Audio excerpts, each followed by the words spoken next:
Well, hello, hello, hello, and welcome to another edition of Empowered Heart to Heart. My name is Rhonda Simmons, and I am so excited to be with you today uh, because we have a pop up interview. This is so exciting to me. As you all may know, our mission here at the Simmons Empowerment Foundation is to have a home for unwed teen moms and to empower them through pre and postnatal health education, job skills training, and coaching. But when you talk about moms, you kind of have to talk about the dads to some degree. And so today is our first ever interview with a single dad. We have a totally different perspective today, and I am so excited. And I'm just going to bring him right on into the show because I just want to get this party started. Welcome, Mark Destler. Glad to have you with us. Thank you, Rhonda. A pleasure to be here. Yes. Mark, we hear so much about the whole negative side to single dads, the whole deadbeat dad thing. But that's not what this interview is about. This interview is about celebrating what good dads like yourself are doing. And so that's why your story is a little different than most of the people that we interview. And I want to welcome your perspective. So, can you share with us your story? Sure. I came to being a dad late in life. It's something that I had always wanted to do, and for various reasons, it had just never happened.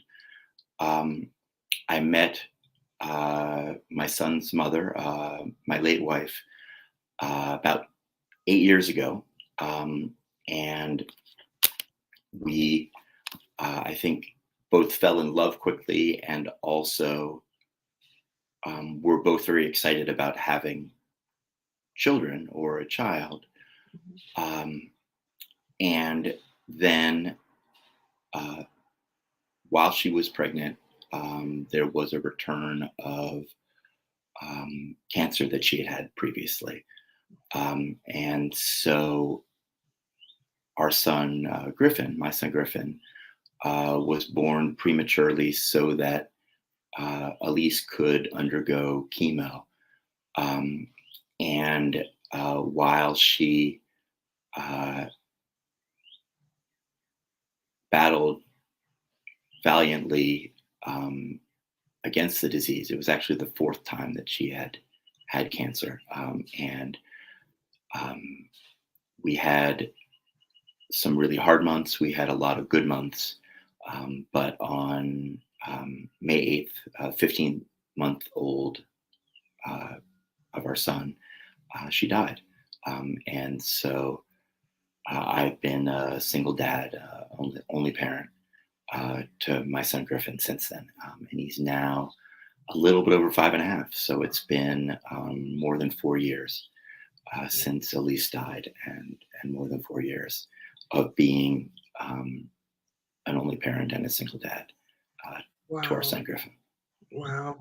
Mark, I am so sorry in the loss of your wife. I cannot imagine um, the grief that you went through. And not only that, the grief you almost had to put on hold Mm.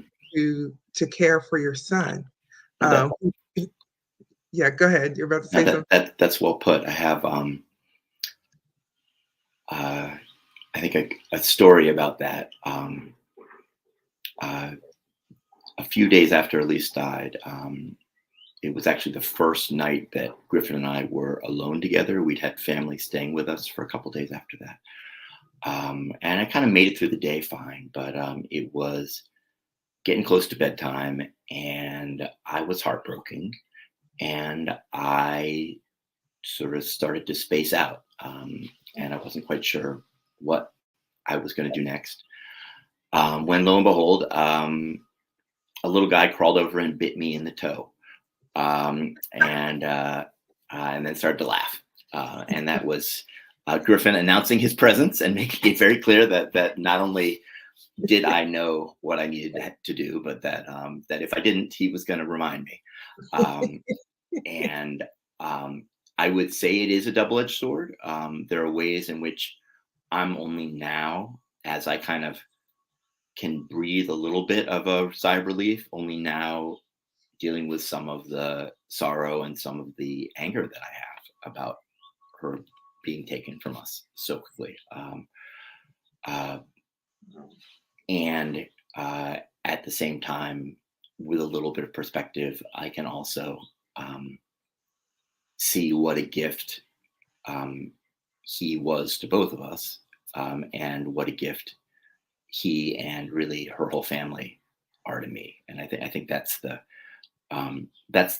if I want to talk about lessons that I've learned, I think nobody gets married. Well, not nobody, but very few people get married because they're excited about their in-laws, right? So like, I really want That's funny. I'm sorry. more people telling me what to do, or I really want more people looking over my shoulder. Um, and certainly for me, um, Elise's parents had divorced and both remarried, so I had four in-laws, sort of special. Uh, um, and I guess what I felt like they were my responsibility or my burden. Griffin has six grandparents and young, and so I feel responsible for them in some ways. And it wasn't until about a year ago that I realized that they're also Elisa's gift to me.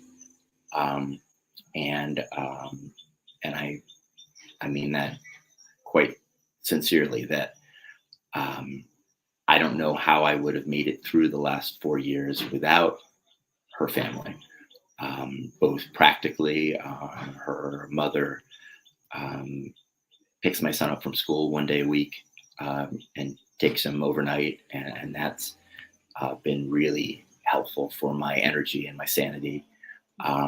Emotionally, her dad is a rock and a sweetheart, and tremendously supportive. So I feel like um, for me, I felt like I bought the banana and I got the peel, or something along those lines. Um, but Well, I have really grown to appreciate um, the love and support, certainly that Griffin gets, but also that I get from them. that is that is so wonderful, Mark. I want to applaud you. Something you said earlier is that that first night when it was you and Griffin, you said you wanted to space out. You had a grief of your own. As a husband, you had a grief of your own, and I applaud the fact that you didn't. You didn't just say, I'm done, I can't handle this, and walk away, simply because it was too hard. I mean, grief is overwhelming. And so I understand, many of us who've lived long enough, we've lost loved ones. And I do understand getting to that point of just saying, I'm done, I can't handle anymore. Um, but it takes an incredible amount of strength to stay rooted. My husband and I were talking about the word cause the other day, Mm, and he asked me, "What does the word cause mean to you?" And I was a former English teacher, so I said, "Well, it depends on how you use it." I said, if you use it as a verb, it means that you're making something happen, or something happened because. I said, hmm if you're using it as a noun, it's a reason for doing something. hmm It's a reason that keeps you in the game, that keeps you giving and keeps you trying and working so hard. It's that one thing. Sorry for the beeping. It is that one thing that makes all the difference. And it sounds like Griffin was your cause. I You think know, that's well put. And um, and I guess um, one of the things that is sad, but also um, part of the story, is that because of Elisa's diagnosis, even before Griffin was born,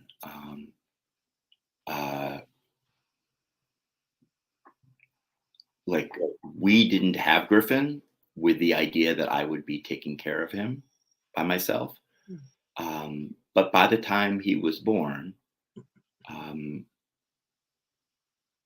we had to um, like that was a real possibility. Um, and so um, I feel like um, there was some time for me to um, prepare myself.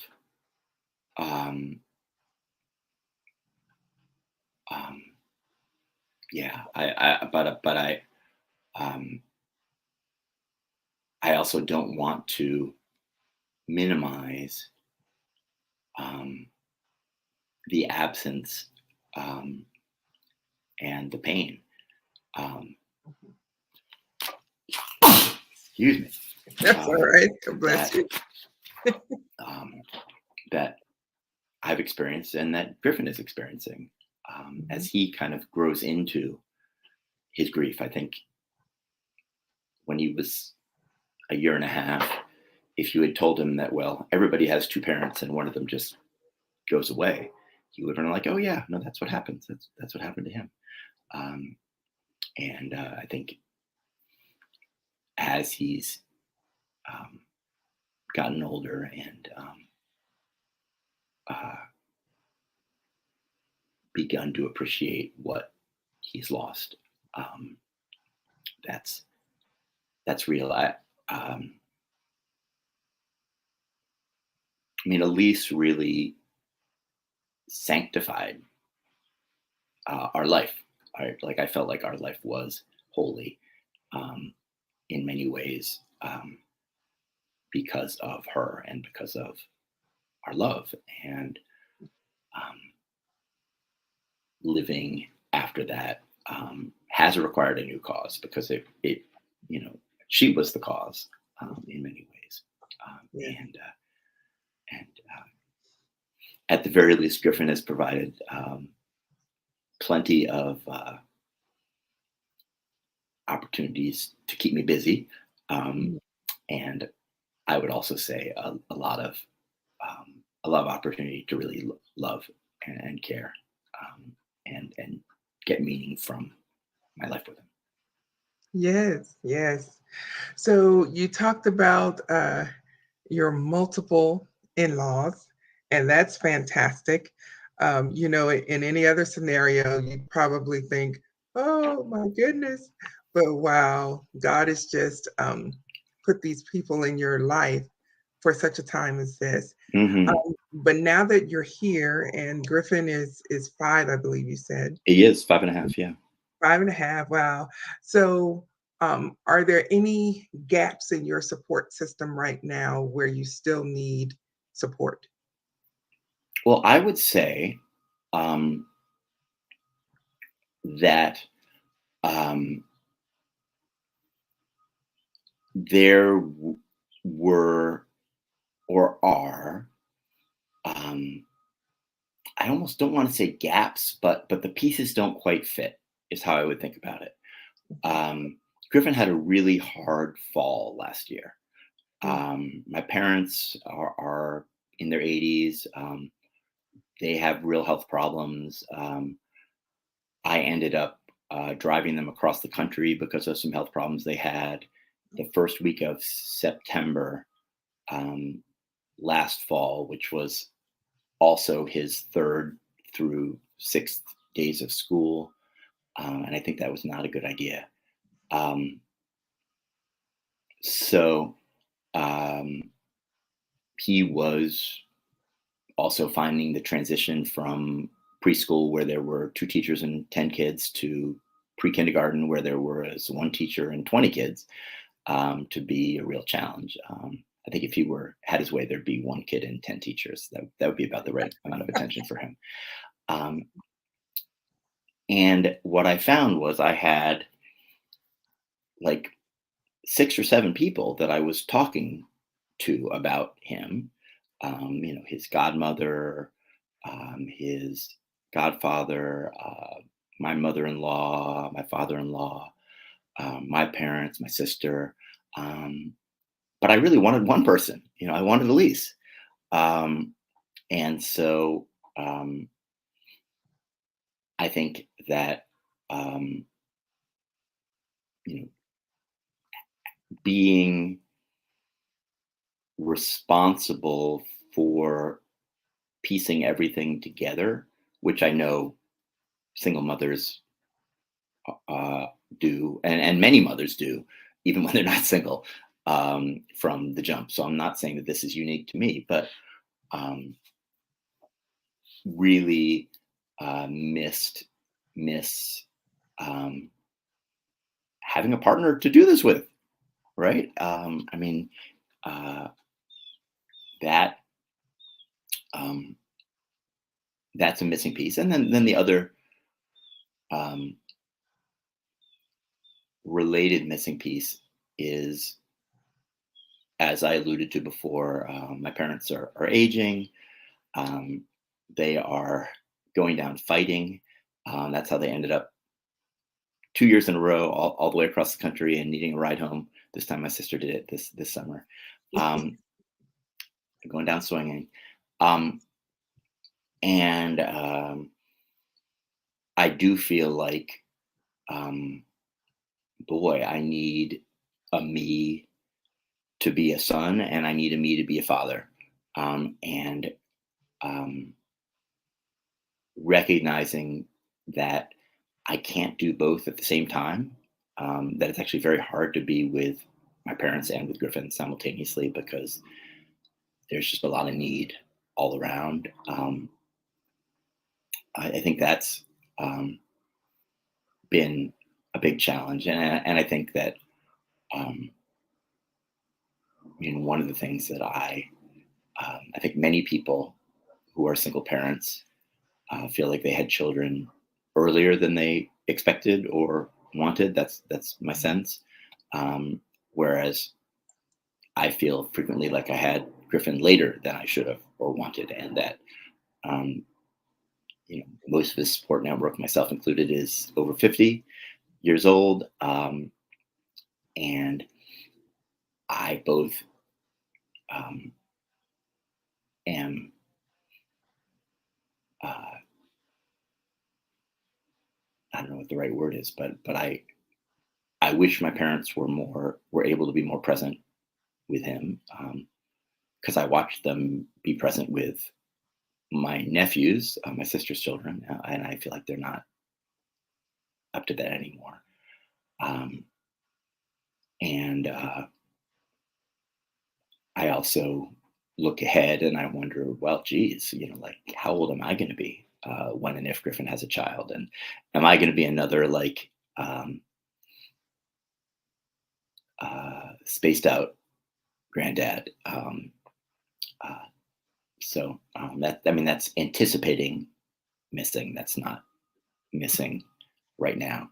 Um, but I do think about that, and if you think about a cause, I think um, taking care of myself um, becomes a cause, because I'm really in it for the long haul, right? Because Absolutely. like, and I'm gonna be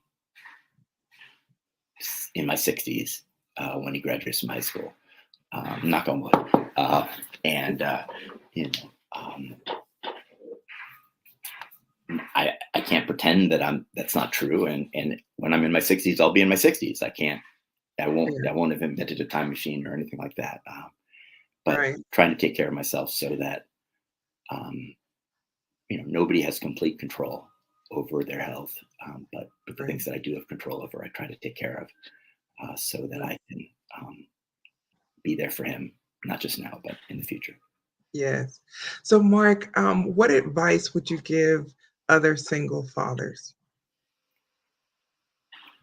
I guess the biggest piece of advice, and this is maybe going to sound obvious, but um, accept help.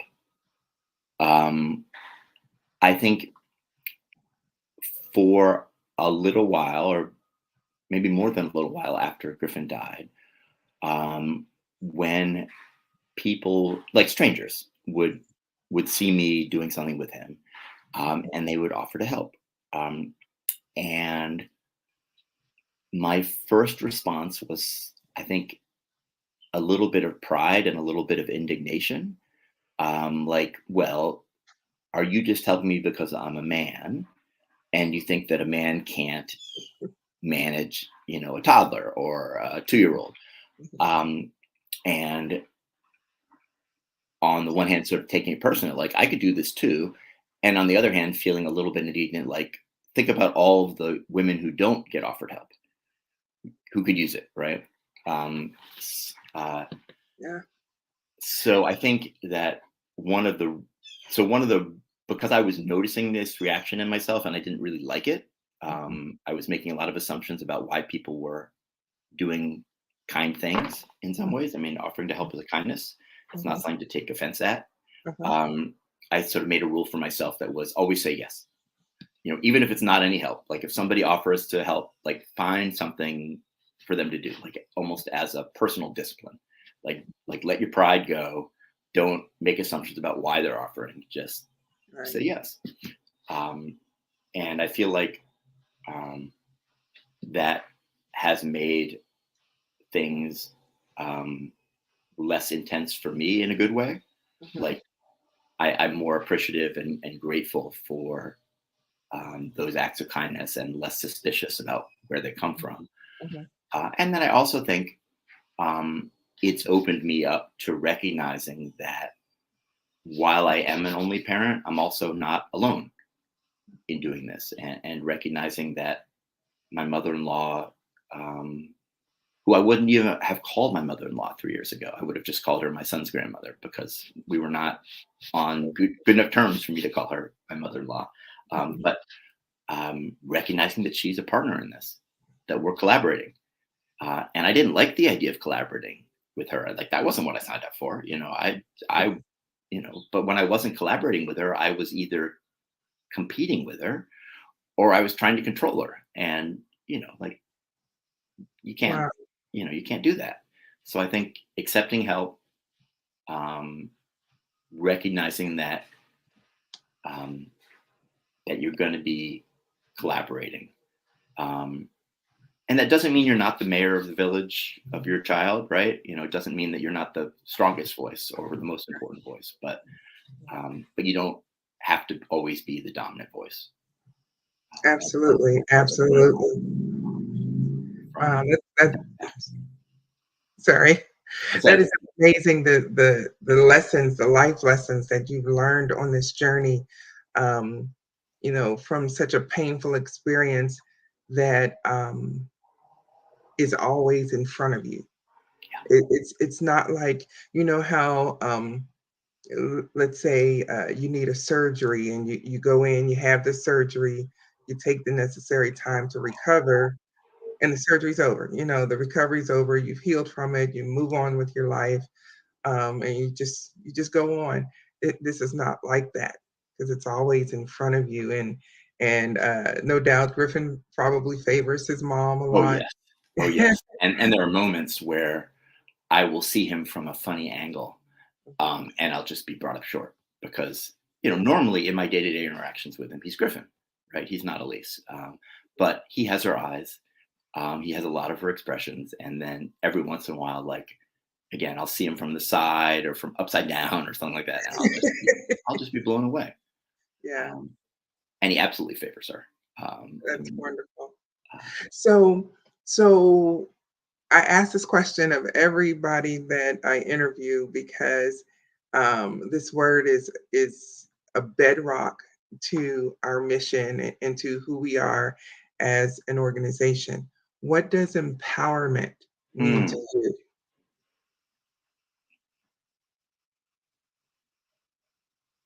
so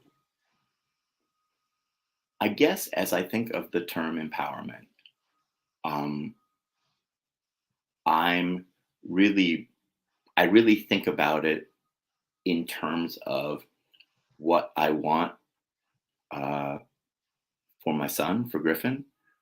Um, and what I want it to be for him. Um,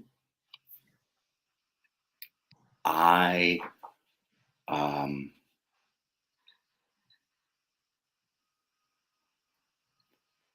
um,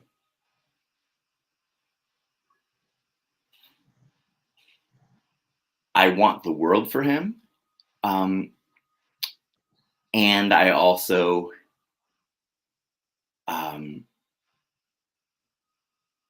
want him to uh, be able to choose um, what parts of that world um, he's going to affirm, and what parts of that world he's going to um, uh, I don't know, set aside. I mean, it's I think for better and for worse, Mhm. um, we live in a time where people have a lot of choices around what their causes are, to come back to cause. Mhm. Um, I mean, for my parents, both of my parents, um, work, their professional identities has been um, a huge cause for them. And then as they've moved into retirement, like my sister and my professional identities have become big causes for them in ways that sometimes are hard. I don't know if it's hard for my sister, it's hard for me. Um, so I guess empowerment to me means um, being able to give your heart to um, causes that, um, boy, I'm not trying to say like willy nilly, like, okay, I'm going to be giving my heart to, um, I don't know, collecting balloons or something like into, random. Um, but, uh, but I guess I feel like there are, um, uh, religious and spiritual causes. Um, uh, Griffin was dedicated in the church that I've been going to for 20 years. Um, uh, I feel like there are political, um, worldly causes. We live in a world with so many problems, and I also feel like there are causes around um, family um, and friendship, and I uh, really believe that um, I've had some good fortune in being able to um, choose some of the causes that matter most to me, and I hope that Griffin um, is able to do that as well. Well, Mark, I know that as Griffin gets older, he is going to appreciate you more. I know he'll get to those teenage years where, like any other teenager, he'll be challenging, but he'll be fine because of the foundation that you're setting for him. Not only in just telling him what to do, but showing him. Um, Mm, and I really appreciate your time today because what's coming through real loud and clear is your compassion, um, not just for your son, but learning how to basically start over, make a life that because one thing about these babies, they never come with an instruction manual. oh no, oh no! Whether you're And single just when or you think you got it figured out, like then it's a 180-degree turnaround. Yes. yes, yes, and I'm sure there will be other instances where uh, Griffin, he may not do it physically, but he'll be biting your toe. Oh yeah. Um, I expect it. I Yeah, expect it. that is so And cool. at the same time, I know it'll happen when I'm not expecting it. Yes, yes. I would love to hear, down the line where you get to tell his kids or his future wife Hmm.